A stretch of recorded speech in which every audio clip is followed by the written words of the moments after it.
বঙাইগাঁও জিলাৰ অভয়াপুৰীত আৰক্ষীৰ সফল অভিযান। আৰক্ষীয়ে অভিযান চলাই ৫জনীয়া এটা চোৰৰ গেঙক আটক কৰিবলৈ সক্ষম হয়। যোৱা নিশা এক গোপন খবৰৰ ভিত্তিত আৰক্ষীয়ে অভিযান চলাই আটক কৰিবলৈ সক্ষম হয় কেইবাটাও গৰু চোৰক। আটকাধীন চোৰকেইটা ক্ৰমে আবু সামা, মবিনুৰ ৰহমান, শাহিনুৰ ইছলাম, গুলাম ওছমানী, সিকন্দৰ বাদশাহ। চোৰকেইটাক আটক কৰাৰ লগতে দুখনকৈ চাৰিচকীয়া বাহন জব্দ কৰে বঙাইগাঁও আৰক্ষীয়ে।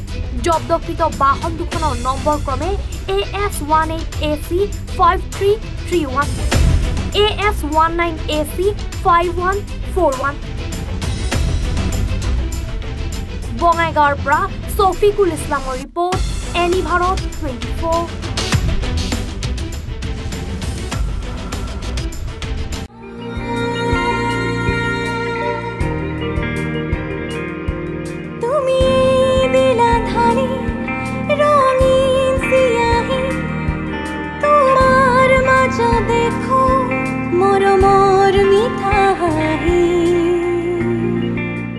মৰমৰ ৰঙেৰে বৰ্ণিল কৰক জীৱন।